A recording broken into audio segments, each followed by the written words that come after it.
ਬਹਾਵਲਪੁਰੀ TV ਦੇਖਣ ਵਾਲੇ ਸਾਰੇ ਹੀ ਦਰਸ਼ਕਾਂ ਦਾ ਬਹੁਤ-ਬਹੁਤ ਸਵਾਗਤ ਹੈ। ਦੋਸਤੋ, ਅੱਜ ਹਰ ਕੋਈ ਕਸ਼ਮਕਸ਼ ਦੇ ਵਿੱਚ ਹੈ। ਦੀਵਾਲੀ ਦਾ ਤਿਉਹਾਰ ਬਹੁਤ ਹੀ ਨਜ਼ਦੀਕ ਹੈ, ਪਰ ਸਵਾਲ ਉੱਠ ਰਿਹਾ ਹੈ ਕਿ ਦੀਵਾਲੀ 1 ਤਰੀਕ ਦੀ ਹੈ ਜਾਂ ਫਿਰ 31 ਤਾਰੀਖ ਦੀ। ਸੋ ਉਸ ਉਲਝਣ ਨੂੰ ਸੁਲਝਾਉਣ ਦੇ ਲਈ ਅਸੀਂ ਪਹੁੰਚੇ ਹਾਂ। ਸਾਡੇ ਨਾਲ ਕਥਾਵਾਚਕ ਸੰਜੀਵ गुरु जी ने ज़्यादा गल कर लें। गुरु जी, बॉलपीट टीवी पहला तो ਤੁਹਾਡਾ बहुत-बहुत स्वागत है जी। जय श्री राम, जय सनातन। आप सभी देशवासियों को हमारा बहुत बहुत साधुवाद। आप सभी को दीपावली पर्व की मंगलमय शुभकामनाएं और मैं बहुत बहुत धन्यवाद देता हूं भावलपुर टीवी के श्री सोनू बदवा जी को, जिन्होंने अपना कीमती समय हमें प्रदान किया। जय श्री राम। गुरु जी, ਅੱਜ ਬੜੀ ਵੱਡੀ ਇੱਕ ਸਮੱਸਿਆ ਉੱਠੀ ਹੋਈ ਹੈ। ਲੋਕ ਕਸ਼ਮਕਸ਼ ਦੇ ਵਿੱਚ ਨੇ ਕਿ ਦੀਵਾਲੀ 1 ਤਰੀਕ ਨੂੰ ਮਨਾਈ ਜਾਵੇ ਜਾਂ ਫਿਰ 31 ਤਾਰੀਖ ਨੂੰ ਮਨਾਈ ਜਾਵੇ। बड़ा सुंदर प्रश्न है। वैसे तो इसमें कोई संशय की बात है ही नहीं, क्योंकि शास्त्रों ने बड़ा स्पष्ट रूप से दे दिया है। अगर स्पष्टता नहीं दी होती तो हम इस संशय को आगे बढ़ा सकते थे कि इस पर बड़ी विचारधारा की जाए, लेकिन इस पर विचार करने के लिए कोई ज़्यादा सोचने का विचार सम्मत है ही नहीं है कोई बात, क्योंकि मेरे पास 2 पंचांग हैं। देखिए, एक है श्री स्वामी जी, माफ़ी चाहता हूँ, सवाल इसलिए उठ रहे हैं, कुछ लेटर आ रहे हैं, उनमें लिखा गया है कि 31 तारीख को मनाई जाए। तो कुछ चैनल वाले भी, न्यूज़ चैनल वाले भी ऐसा दिखा रहे हैं कि 31 को मनाई जाए। तो लोगों में ये चीज़ें बहुत सवाल उठ रहे हैं।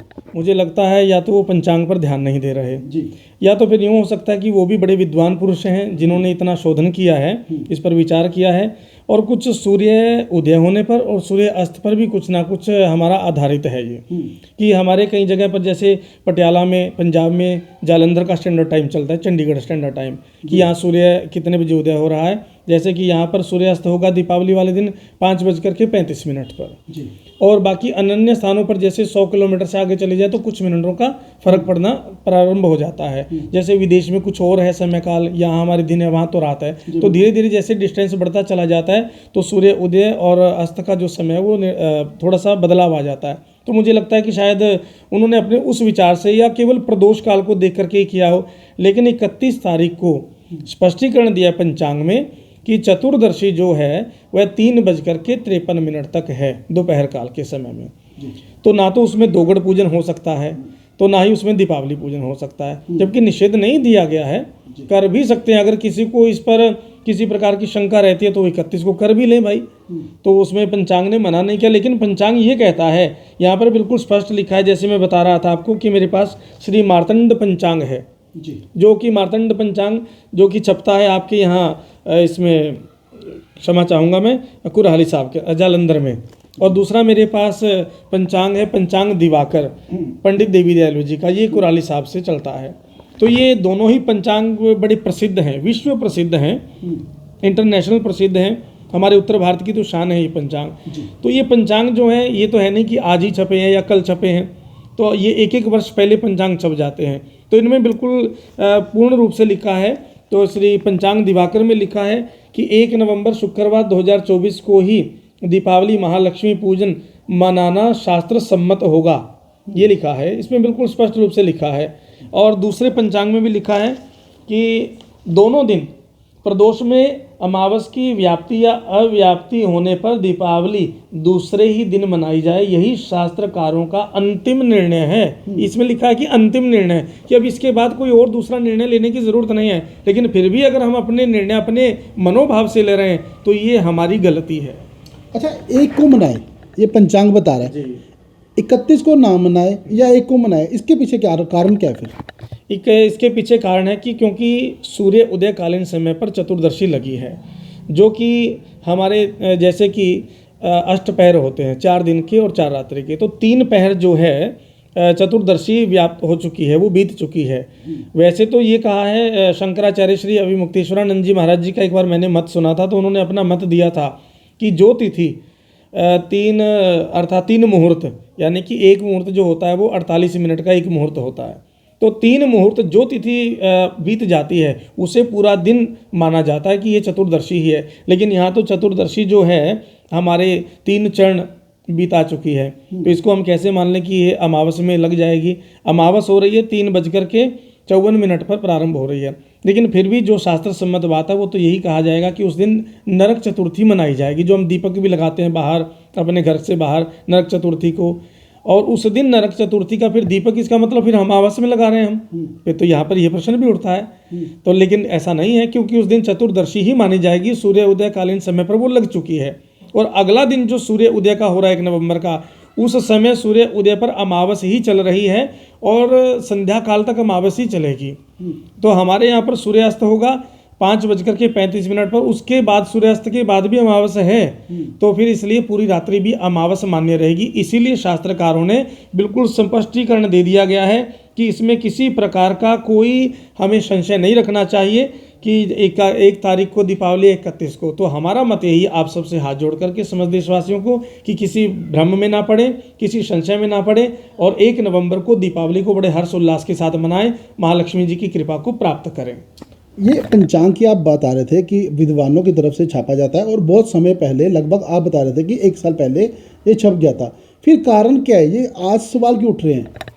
सवाल ऐसा उठ रहे हैं कि जब भी हमारा कोई विशेष त्यौहार आता है, तभी सबकी जो दृष्टि है वो पंचांगों पर जाती है।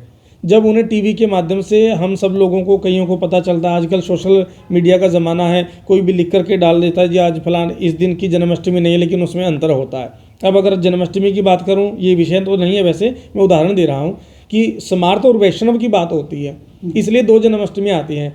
अब हम लोगों को ये नहीं पता कि स्मार्त का मतलब क्या और वैष्णव का अर्थ क्या है, इसलिए हम लोग उलझ जाते हैं कि 2 जन्माष्टमियाँ, जन्माष्टमी एक ही रहती है, लेकिन वो स्मार्त और वैष्णव को देख करके मनाई जाती है। इसी प्रकार मैं यहाँ पर कहूँगा, अपने प्रश्न पर आता हूँ कि 1 नवंबर की जो दीपावली है वो शास्त्र सम्मत ही यही कही गई है कि 2 दीपावलियाँ नहीं है, दीपावली तो एक ही है। प्रदोष काल भी इसके अंदर अपना पूर्ण रूप से चल रहा है। प्रदोष काल में ही अमावस तिथि मनाई जाती है, और प्रदोष काल की अमावस में ही लक्ष्मी पूजन और भगवान श्री राम जी का हम पूजन करते हैं।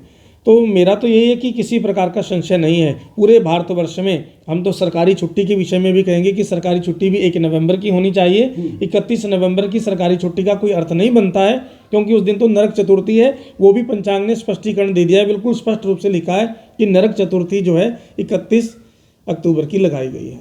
और अगर बात की जाए, आपने कहा कि पंजाब में समय अलग है, दूसरे सूबों में सूर्य ढलने का समय अलग है, पर सवाल ये भी खड़ा होता है कि फिर दूसरे स्टेटों में क्या अलग अलग समय में दिवाली मनाई जाएगी या अलग दिन मनाई जाएगी? नहीं, ऐसा तो नहीं है कि अलग अलग मनाई जानी चाहिए। हम सबके जितने भी विद्वान पुरुष हैं, मैं किसी की विद्वता पर कटाक्ष नहीं कर सकता हूँ, ना ही मैं कर रहा हूँ, ना ही मुझे इसका अधिकार है, लेकिन फिर भी थोड़ा सा स्पष्टीकरण पंचांग को देखते हुए उन्हें कर लेना चाहिए। या तो हम पंचांग को सर्वश्रेष्ठ मान लें, या फिर हम अपनी बुद्धि को ही सर्वश्रेष्ठ मान लें।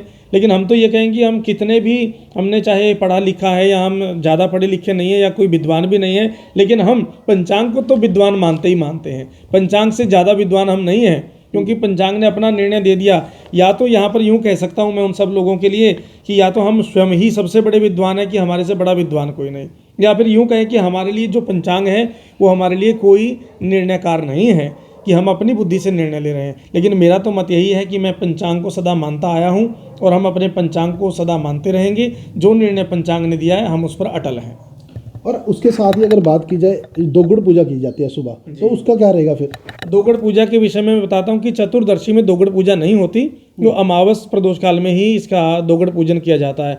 तो प्रातः काल में ही दोगड़ पूजन 1 नवंबर को ही किया जाएगा, क्योंकि उस दिन पूरे दिवस अमावस तिथि लगेगी। अगर 31 तारीख को जो भी कोई दोगड़ पूजन करते हैं, तो उस दिन चतुर्दशी यानी कि नरक 14 दिन उसे कहा जाता है। नरक चतुर्थी और नरक चतुर्थी में कभी भी दोगड़ पूजन नहीं होता, इसलिए 1 नवंबर को दोगड़ पूजन कीजिए।